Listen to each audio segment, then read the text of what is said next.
Awesome. I'm going to record this now. I would just ask the crew I'm with, Castro's crew, by the way, who has trouble with mindfulness? And enough kids raise their hands where it's like, yeah, it's a thing. I felt like when I was doing it, I was doing it wrong because everybody looked like it was so easy. They closed their eyes and I'd be looking around the room like, what the heck?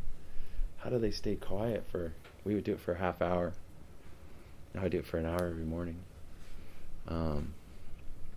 It's very beneficial. They did a study of 5,000 people, and they found out that the number one indicator for long lives, for healthy telomeres, for really, really strong chromosomes, was lung capacity, was that breath. People that end up doing shallow breathing and nervous breathing bring on a lot of health complications. So the practice of mindfulness is very beneficial all the way around. So I hope you can do it. Is there any way to turn off that light? Yeah. I'm sorry. There was a super bright light in here. So hopefully you're in a room where it's kind of quiet. Dark helps me focus. So gather yourself, kind of settle in. Feel the chair, feel the ground, feel the body. Notice what you can notice. Before you begin, I just want to remind people that you're not trying to create anything or do anything, make something special happen. You're just here right now together. It's a really sacred act that we're all dedicating just, probably today 5, 6, 7 minutes to just being in this moment.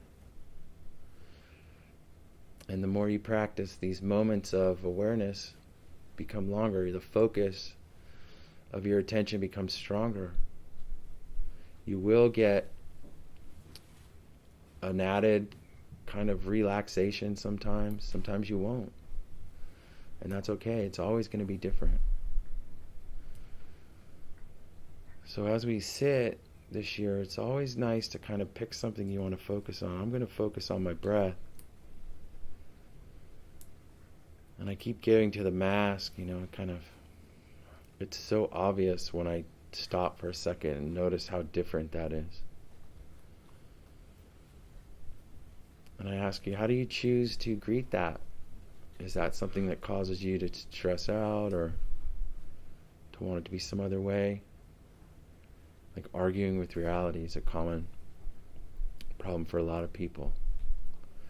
So if you're wearing the mask, what does it feel like? How does it feel like? Does it trigger something in your mind? Kind of notice. Bring awareness to it. Maybe it doesn't bother you by now, after a year and a half.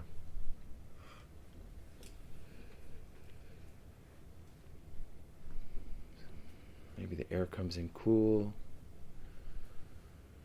Maybe you feel the cloth move on your face. Anything you can notice is what the practice asks you to do.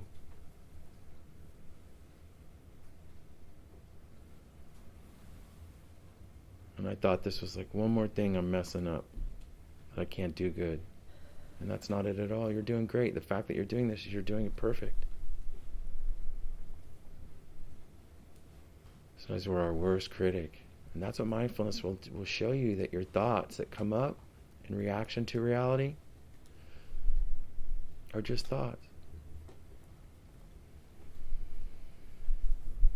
And the only thing that's happening right now that's real is this breath, this body, this moment.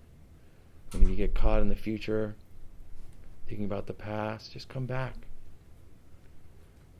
And pat yourself on the back. You caught yourself, caught in a story. No one knows what's going to happen 10 minutes from now. You can't. It's impossible. The future is never going to happen the way you think it's going to happen. Just back to the breath. Relaxing in this moment.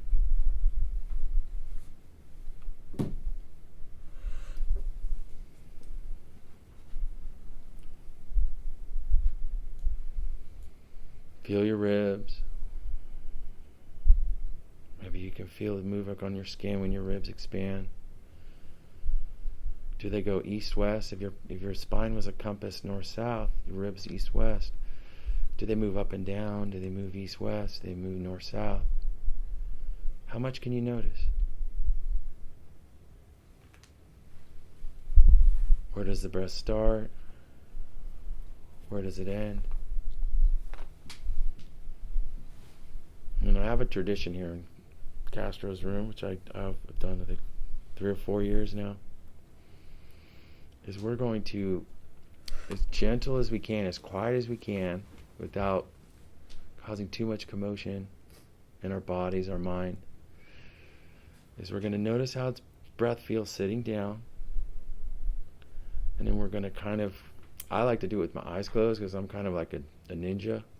But if that makes you feel a little weird, you can open your eyes. But we're going to try and stand up. So everybody stand up. Get nice and centered. Feel the weight on your feet. Do you have more weight on your right foot, your left foot? Do you stand on your heels, the balls? Play around with, shifting your weight to the left, to the right. That's it. That's mindfulness. It's just noticing everything you can notice.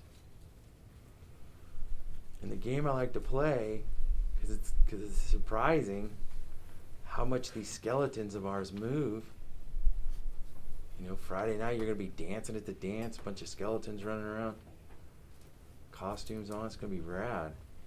But come back to this moment and see if you can bring the mind back to the body.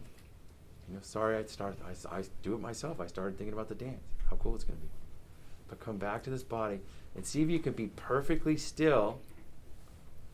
Are you swaying? Where does the sway come from? Can your hips balance you? Are your arms hanging straight down? Are they bent a little bit? Notice as much as you can. Just kind of scan your body, being perfectly still. Now take a nice big breath. Feel the ribs. Maybe do another one. Does that make you sway a little bit? Bring notice on, the mind is right now got a job. It's like trying to notice the ribs. You're taking these nice big steady breaths. Let it settle. Kind of feel the movement. What moves? Now, like a ninja, if you can, you're going to try to find your seat. Sit back down nice and easy.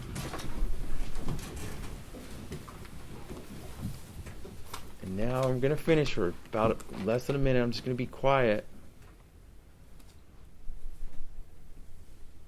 And notice the breath now. Is it the same as when you're standing up?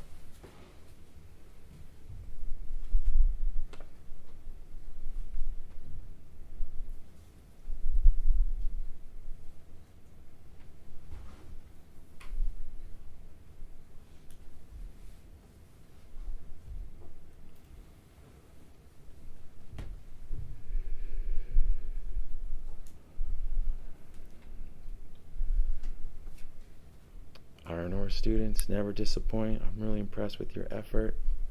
Thanks so much for joining us today. Have a great week. I hope you have an awesome time at the dance on Friday. It's going to be the best. You guys are so stoked.